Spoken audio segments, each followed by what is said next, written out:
I've never thought of pastors as religious before. Something really interesting as a Baptist who's not an evangelical, that is where I come from. So I'm a post-evangelical. I use that term for myself sometimes. A lot of the people that I interact with and write for use that language of post-evangelical.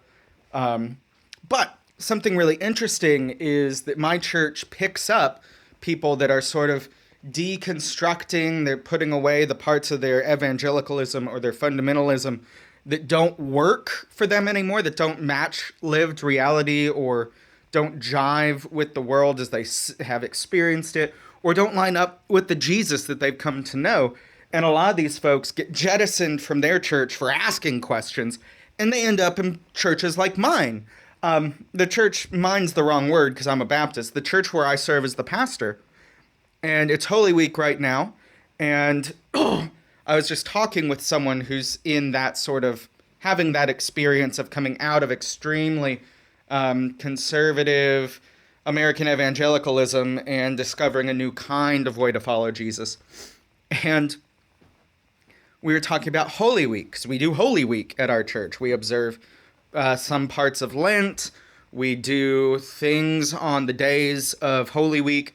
And then, of course, it all crescendos with Easter. And I said something about the importance of religion and ritual. And they looked at me like I had two heads and said, I've never thought of Christianity as a religion before. I didn't think pastors were supposed to be religious. And there's this idea baked in to the world that I came out of. This was very much my experience, that we would say things like Christianity isn't a religion, it's a relationship. And that's nonsense. That's a nonsense sentence. Christianity is a religion built around a relationship. I have a relationship with Jesus. I want you to have a relationship with Jesus. I interact directly with God. I want you to interact directly with God. I am empowered by the Holy Spirit. I want you to be empowered by the Holy Spirit. But all this stuff we do, the church building, the professional clergy, the study and the Bible and communion and baptism and Christmas and Easter and the liturgical colors and the whole thing. This idea that we set up these rhythms, and once a week at least, we get together and we sing songs, new and ancient. We read from ancient books. We speak at certain times for, to, with, from the divine. That's religion.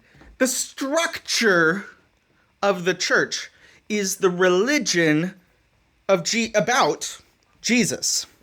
So there is at the heart of Christian religion, Jesus. And the most central thing is our relationship with Jesus. But we have built Christianity as a technique, as a tool, as a technology for how we interface with God, with each other, with ourselves and our own religious experience, and with the whole story of what God has done and is doing around the world, across time and space. And when we try to act like we're not religious, or we talk about religion negatively, we risk losing the ability to communicate with the past. We risk losing the ability to cast into the future. We lose the ability to communicate with people that we normally can't, wouldn't, don't communicate with. Like, I have connection points when I travel internationally, even if I don't speak the language. So if I go to a local church, some of the rhythms will still be there. I know what to do during communion. I know what to do during prayer.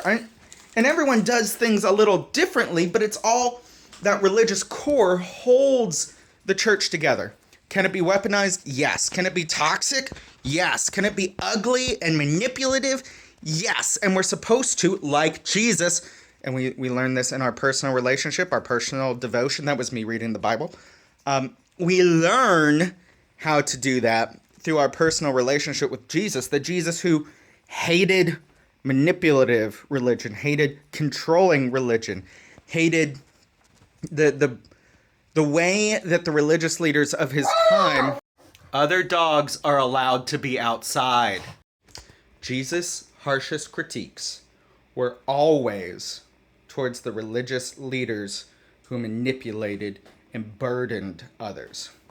The framework of Christianity, the religion of Christianity, is a tool, an anchor, a scaffolding that helps us to build our relationship with Jesus, our relationship with ourselves, and our relationship with each other in the context of the story, in the context of tradition.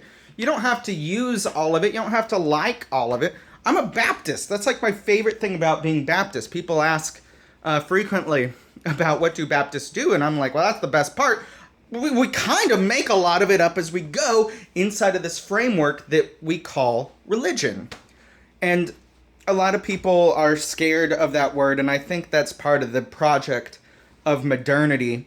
The church tried to claw back some authority by saying, no, it's not a religion. Yes, religion is silly. We don't like religion. Religion is stupid.